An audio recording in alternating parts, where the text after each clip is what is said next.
Tudi 21. spomladanski kmetijski sejem v Komendi je bil v znamenju obiska predsednika države. Najbrž ste lahko ponosni na to. Ja, res sem ponosen, sam konjeniški, kot sam predsednik, sem ponosen, da se je predsednik udeležil naše otvoritve.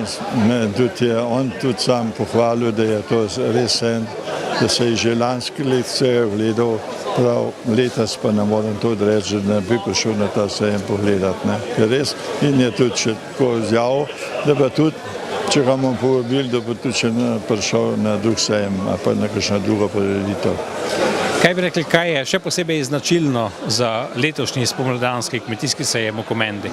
Značilno je to, da je zmeraj več razstavljavcev in ker ni prostora več in da je težko dati prostor, ki ga ni, in vsaj mogla medala vsaj 1000 do 2000 kvadratnih metrov prostora, da bi se razstavljavcem lahko povabili, ko se mogla pod stran, ker se dosti zanimajo iz vseh tudi drugih držav, da res se zanimanje za komenski sejem. Pa ne boste predstavljali na drugo lokacijo? Ne moramo predstavljati, ker to danes v teh časih, to ne je izvedljiv. Mi moramo to obdržati, nekaj bomo še, samo treba še na finančna sredstva skrb dobiti in kmetu zagotoviti nakup zemlje. Ta je zahteva in če bo to nam uspel s pomočjo države pa z zemljiško skupnostjo, da bomo tudi ta prostor lahko pridobili, da ti skupimo. On bo pa tudi ta prostor nam so po 8000 kvadratnih metrov. Samo mi moramo to zagotoviti. Če bo to zagotovljeno, smo spet na 8000 kvadratnih metrov lahko širili.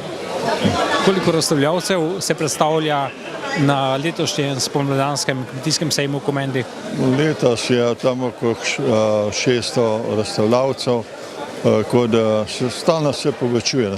Kot sem že rekel, da se ne moramo vseh sprejeti. Čemu je namenjen največji del površine? Mehanizaciji ali največ je kmetijsko, nasplošno kmetijske površine, največ za kmetijske postroje, vrtičkarstvo, take stvari, biomasa, tega je ogromno zdaj. Kar se pa tiče splošno, pa tudi zmeni se povečuje, se povečujejo tudi mali prodajalci raznih stvari, tako da je težko reči. Kmetijstvo je pa zdaj v upadu, lansko leto je kar za 20% padla prodaja kmetijske mehanizacijo. Letos pa mislim, da bo gotovo večji padec kot lansko leto. Po pogovoru s predstavnico Ministrstva za kmetijstvo smo izvedeli, naj bi letos kmetje spet dobili subvencije za kmetijske stroje. Ja, nekaj je govora, da se bo to dobil, subvencije, če tega ne bo.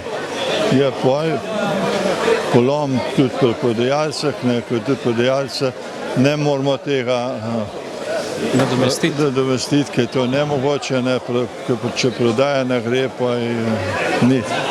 Plus je pa to, ker je cena mleka padla. Cena mleka je padla toliko, da kmetje težko to zdržujejo, to kmetijsko mehanizacijo, sploh pa kmetje, tisti, ki so veliko osnovnih sredstev pil, in zdaj je mlek toliko padel in so imajo zelo težke probleme to doknaditi. To noben ne misli, da bo to padlo. In vsake računa, če bomo toliko na mlekem, bo potem cen bo in bo s tistim denarjem lahko plačal vse kredite. Zdaj je pa to padati iz denar, ki je mleko padujemo za kredit, zdaj ga pa tistega nima, da je pa to problem. Zato mogla naša država, pa Evropska skupnost, če so prej take dejali, da je pa tudi subvencije, pa tega jaz mislim ne smejo dopustiti. Je pa tudi drugo, če ne bo prodaja strojev, tudi tovarne ne bojo imela dela in tudi zaposlitveno in na drugi strani spet druga škoda. To je začarani krog. Ja, tako da je vse povezano. Spodbudno pa je, da živite v eni najbolj obrtno in kmetijsko razvitih občin v Sloveniji. No, res je to. In tudi plodovitih občin smo slišali. To vse, tudi naraščaj vse to, to je v redu, zdaj ni bil, zdaj pa to preseglo, veste, to je preseglo zato, ker tudi veliko imamo novih družin, preselitev, ko so te hiše tu kupili, ali pa so zemljo prikupili in so to zdaj naredili in pomeni, da se je res na 6000 prebivalcev prišla, ker je 4000 na 6 in toliko družine toliko več in tudi prebivalcev pa je več gratuje.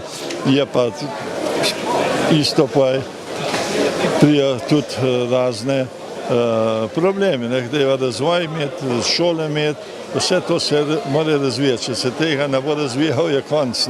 In to mora občina poskrbeti, ali pa država, da se bo to razvijalo. Vse pa jaz mislim, da občina Komenda kar dobro dela, zdaj skozi.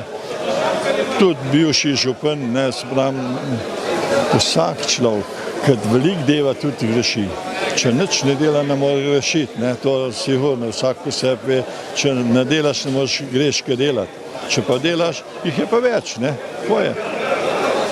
Dobro, hvala lepa za ta pogovor in še naprej seveda uspešen razvoj. Hvala lepa.